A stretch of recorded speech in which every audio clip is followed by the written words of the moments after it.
जमशेदपुर में आदिवासी महादरबार का आयोजन किया गया, जिसमें पूर्व सीएम चंपाई सोरेन, आईएएस अधिकारी निशा उरांव समेत कई आदिवासी बुद्धिजीवी लोग शामिल हुए। वहीं आदिवासी महादरबार में आदिवासियों की मौजूदा स्थिति पर मंथन हुआ। एक रिपोर्ट। महादरबार पूर्व सीएम चंपाई सोरेन ने किया ऐलान, 22 दिसंबर को भोगनाडीह में जनसभा करेंगे, आदिवासियों को हक और अधिकार दिलाएंगे। जमशेदपुर में आदिवासी महादरबार का आयोजन किया गया, जिसमें हजारों की संख्या में लोग शामिल हुए। आदिवासी महादरबार में CNT SPT एक्ट, बांग्लादेशी घुसपैठ, नगरी में प्रस्तावित रिम्स 2 जमीन का मुद्दा सहित आदिवासियों के अस्तित्व पर चर्चा हुई। महादरबार को संबोधित करते हुए पूर्व सीएम चंपाई सोरेन ने ऐलान किया कि 22 दिसंबर को 5 लाख आदिवासियों के साथ सिदो कान्हू की जन्मस्थली भोगनाडीह में जनसभा करेंगे, आदिवासियों को उनका हक और अधिकार दिलाएंगे। 30 तारीख को हमको 30 जून को बुलाया था, इसका ऊपर भी लाठी चलाई है सरकार। इसलिए साहब, जो सरकार ने सिदो कान्हू वंशज के ऊपर लाठी चलाया, ऐसा सरकार को हम लोग को भी आगे नहीं बढ़ने देना है।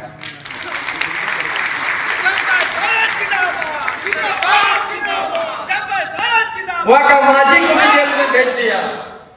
इसीलिए 22 दिसंबर को 5 लाख से ज्यादा हम लोग पहुंचेंगे और सारा ये जो व्यवस्था जो हम लोग का खिलाफ है, फिर से बड़ा जन आंदोलन करके झारखंड को हम लोग अपना समाज, अपना परंपरा, अपना रूढ़िवादी प्रथा के साथ झारखंड को एक नया झारखंड, आदर्श झारखंड को निर्माण करेंगे। बार बार बातें हो रही हैं, खूंटी से आपने बात सुनी होगी, मॉडल ग्राम सभा वहां बनाया जा रहा है। मैं मानती हूं कि ये मॉडल ग्राम सभा पारंपरिक व्यवस्था में छेड़छाड़ है, क्योंकि मॉडल ग्राम सभा में ये लोग कार्यकारिणी समिति डाल रहे हैं।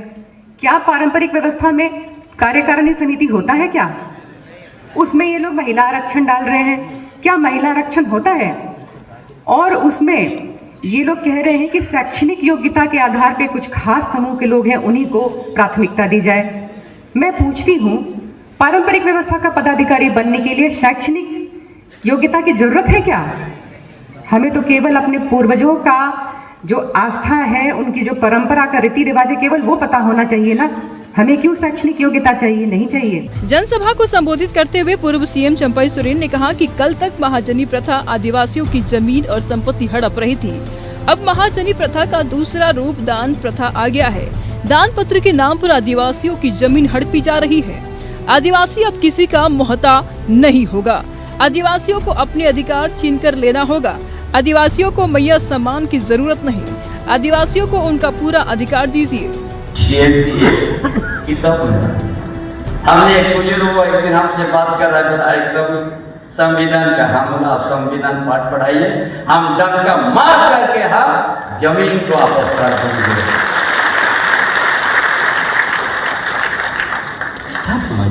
आदिवासी महादरबार में मांझी परगना के परगना भाभा ने पूर्व मुख्यमंत्री चंपाई सोरेन को विश्व गुरु की उपाधि दी। उन्होंने कहा कि दिशम गुरु शिबू सोरेन की जगह पूर्व मुख्यमंत्री चंपाई सोरेन ने ले ली है। आदिवासियों के हक और अधिकार के लिए चंपाई सोरेन लगातार आवाज उठा रहे हैं। जमशेदपुर से न्यूज़ 11 भारत के लिए मनोज की रिपोर्ट। और इसी खबर पे और भी ज्यादा जानकारी देने के लिए हमारे सहयोगी मनोज हमारे साथ लाइव बने हुए, उनका रुख करेंगे। मनोज, देखिए, हमने देखा कि किस तरीके से पूर्व सीएम चंपाई सोरेन ने एक बड़ा ऐलान कर दिया जब आदिवासी महादरबार का आयोजन किया गया था, और ऐसे में उन्होंने साफ तौर पे यह भी कह दिया है कि 22 दिसंबर को भोगनाडीह में एक बड़ी सभा को करेंगे। 5 लाख से ज्यादा आदिवासियों के जुटान की उन्होंने उम्मीद जताई है। क्या कुछ पहले पूरी जानकारी?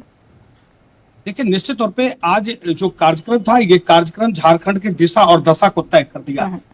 और झारखंड के जो आदिवासी समाज के लोग हैं, इन लोगों ने आज साफ कर दिया कि शिबू सोरेन के बाद अगर कोई है इस झारखंड में, क्योंकि शिबू सोरेन जी नहीं रहे, तो सिर्फ अब आदिवासियों के अस्तित्व बचाने की बात और आदिवासियों को हक और अधिकार सिर्फ एक ही व्यक्ति दिला सकता है, वो है चंपाई सोरेन। क्योंकि चंपाई सोरेन शिबू सोरेन जी के साथ में लगातार उनके कंधे में कंधे मिलाकर आंदोलन करते थे, जल जंगल जमीन की लड़ाई लड़ते थे। और आज भी इनको वो दर्द है कि आखिर आज से 300 वर्ष पहले जो आदिवासी जिस मुद्दा को लेकर मुखर हुआ, आज भी उसी मुद्दा को लेकर आदिवासी लड़ाई लड़ रहा है। क्या 350 वर्ष बीत जाने के बाद भी आदिवासियों का अभी तक दिशा और दशा नहीं बदला?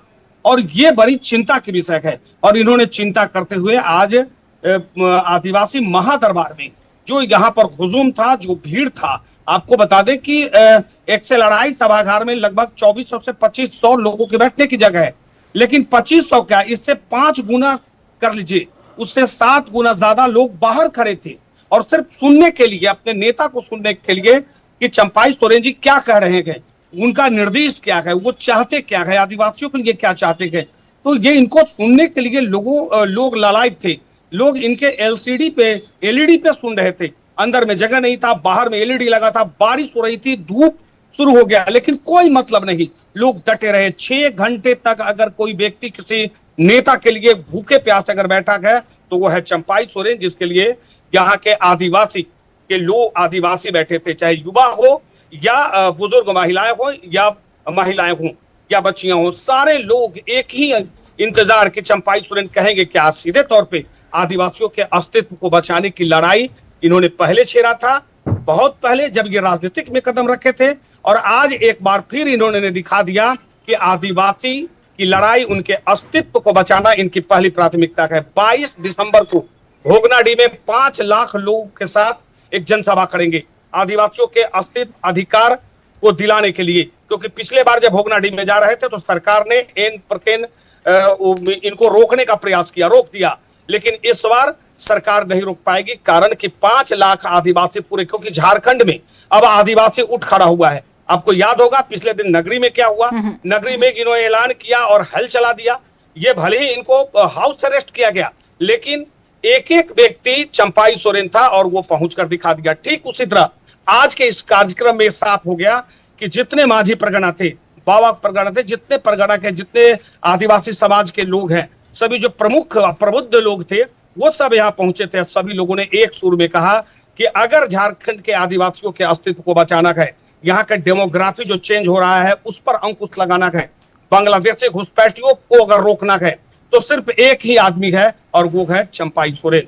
कि चंपाई सोरेन ही इसे रोक सकते हैं, नहीं तो आदिवासियों का अस्तित्व खतरे में है और वो खत्म हो जाएगा।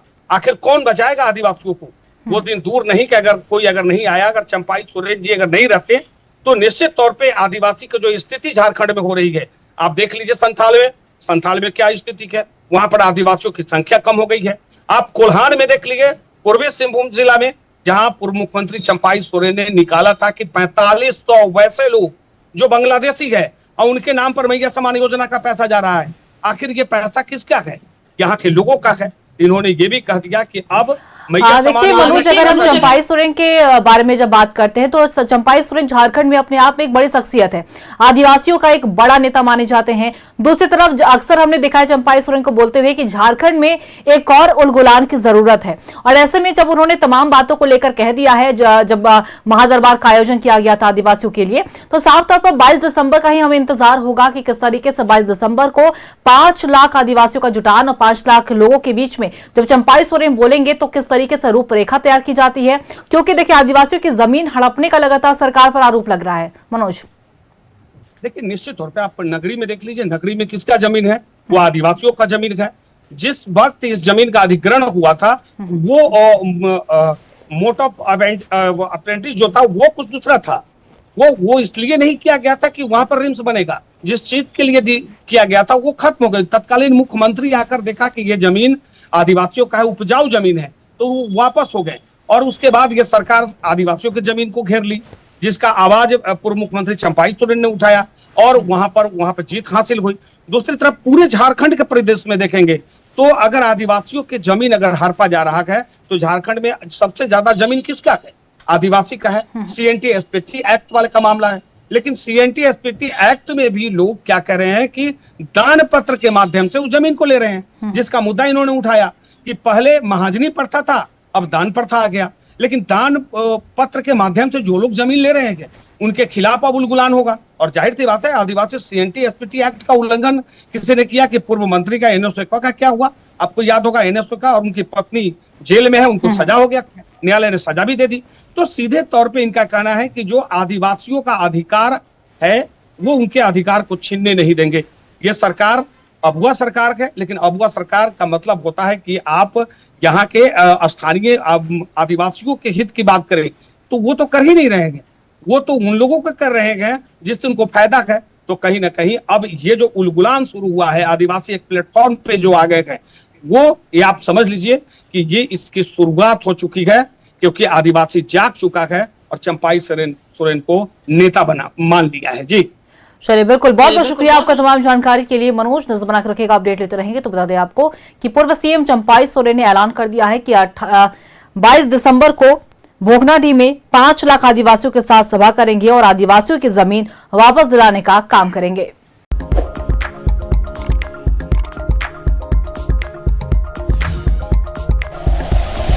Like and share videos, subscribe करें हमारा चैनल और प्रेस करें बेल आइकॉन। न्यूज़ 11 भारत, सच है तो दिखेगा।